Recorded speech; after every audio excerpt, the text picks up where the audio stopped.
नमस्कार, अपर्णाज लाईफस्टाईल आणि कुकिंग रेसिपीजमध्ये तुमचं स्वागत आहे। 6 जून 2024ला आहे शनी जयंती आणि या दिवशी काही खास प्रभावी उपाय तुम्ही जर केलेत तर तुमच्या आयुष्यातील आर्थिक अडचणी या कायमच्या दूर होऊ शकतात। चला तर मग जाणून घेऊयात कोणते प्रभावी उपाय आहेत ते।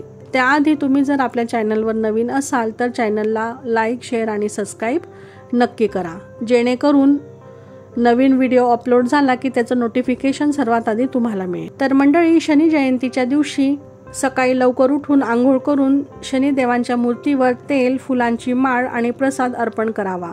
त्यानंतर मोहरीच्या तेलाचा दिवा लावून शनी चालीसाचे पठण आपण करावे। शनी जयंतीला गरजूंना अन्नदान करणे हे देखील सर्वश्रेष्ठ मानले जाते। शनी जयंतीच्या दिवशी पश्चिम दिशेला एक दिवा लावावा आणि एक खास मंत्र आपण म्हणायचा आहे, तो म्हणजे ओम श अभय हस्ताय नमः। शनी जयंतीच्या दिवशी आणखीन एक प्रभावी मंत्र आपण पठण करायचा आहे, तो मंत्र याप्रमाणे ओम श शनेश्चराय नमः। या मंत्राचा जप आपण 11 वेळा तरी करायचा आहे।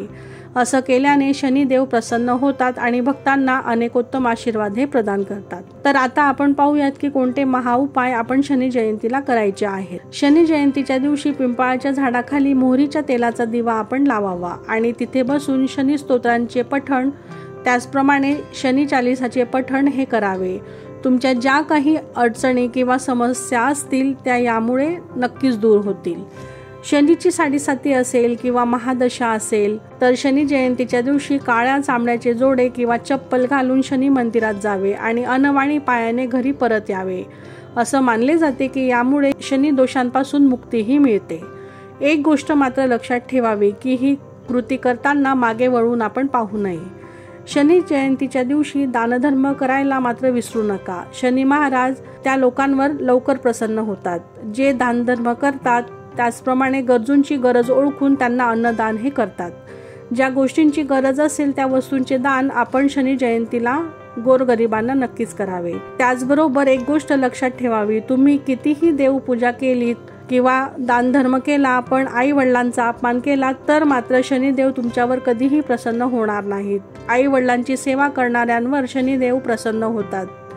खरं तर शनिदेवांना प्रसन्न करण्यासाठी एक साधा आणि सोपा सरळ मार्ग आहे, तो म्हणजे मुक्या प्राण्यांची, त्याचप्रमाणे आई वडिलांची, वयाने ज्येष्ठ असतील अशा व्यक्तींची, समाजातील दुर्बल, गरीब, अपंग व्यक्तींची सेवा करणे, त्यांच्या गरजा ओळखून त्या पूर्ण करणे। एवढे जरी आपण केले तरी दुसरा कुठलाही उपाय करण्याची आवश्यकताही राहणार नाही।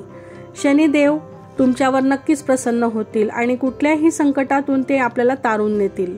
मंडळी, सगळ्यात महत्त्वाची गोष्ट म्हणजे शनी जयंतीच्या दिवशी चुकूनही मांसाहार करू नये। त्या दिवशी सात्विक आहार घ्यावा। त्याचबरोबर शनी जयंतीच्या दिवशी घरातील ज्येष्ठ व्यक्तींना नमस्कार करावा। शनी जयंतीच्या दिवशी शनिदेवांची पूजा करताना काही गोष्टी आपण लक्षात ठेवायला हव्यात। घरामध्ये कधीही शनिदेवांची पूजा करू नये। जवळच्या मंदिरात जाऊनच शनिदेवांची पूजा आपण करावी, तेच योग्य ठरते। शनी महाराजांची पूजा कधीही त्यांच्या मूर्तीसमोर उभी राहून करू नये। शनी महाराजांची पूजा मूर्तीच्या उजव्या किंवा डाव्या बाजूला उभं राहूनच करावी। त्याचबरोबर शनिदेवांची पूजा करताना मंदिरात कधीही शनिदेवांच्या डोळ्यात आपण पाहू नये। तसेच पूजेमध्ये लाल रंगाचे फूल कधीही वापरू नये। शनिदेवांच्या पूजेत नेहमी निळ्या फुलांचा वापर आपण करावा। शनिदेवांच्या पूजेत चुकूनही तांब्याची भांडी वापरू नयेत, कारण ज्योतिषशास्त्रानुसार तांब्याचा संबंध सूर्यदेवाशी आहे आणि सूर्यदेवांचेच पुत्र शनिदेव असले तरी सुद्धा त्या दोघांमध्ये शत्रुत्व आहे। म्हणूनच शनिदेवांच्या पूजेमध्ये लोखंडी भांडे वापरणं शुभ मानलं जातं। शनिदेवांना तेल वाहताना जपून ते आपण वाहावं, ते इतरत्र पडणार नाही याची विशेष काळजी घ्यावी। शनी जयंतीला करू नये अशी एक चूक म्हणजे शनी जयंतीला तुमच्याकडून कोणाचा अपमान होणार नाही याची आपण प्रकर्षाने काळजी घ्यावी। खास करून ती व्यक्ती गरीब, अपंग असेल किंवा तुमच्या घरात काम करणारी व्यक्ती असेल किंवा तुमचे आई वडील असतील किंवा घरातील ज्येष्ठ व्यक्ती असतील, त्यांचा आपण शनी जयंतीच्या दिवशी चुकूनही अपमान करू नये।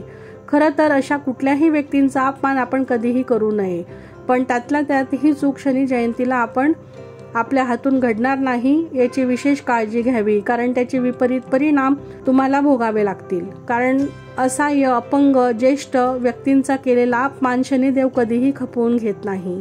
शनिदेवांना प्रसन्न करायचे असेल तर मुक्या प्राण्यांना खायला नक्की द्यावे, अन्नदान करावे, गरिबांना त्यांची गरज ओळखून दान करावे. सर्वात महत्त्वाचे, तुमच्या हाताखाली जे लोक काम करत असतील त्यांच्याशी सन्मानाने वागावे. दुसऱ्यांची पिळवणूक करणारे, दुसऱ्यांचे पैसे लुबाडणाऱ्या व्यक्तींना शनिदेव कधीही क्षमा करत नाहीत. त्यामुळे शनी जयंतीच्या दिवशी या महत्त्वाच्या गोष्टी आवर्जून आपण लक्षात ठेवायलाच हव्यात. तुमच्या हातून कुठल्याही गरिबाचा अपमान होऊ देऊ नका. त्याचप्रमाणे श्रमिकांचा अपमानही होणार नाही याची विशेष काळजी घ्यावी. तसेच घरातील आई वडील, ज्येष्ठ व्यक्ती यांचीही आपण विशेष काळजीही घ्यावी आणि त्यांच्यासोबत सन्मानाने वागावे.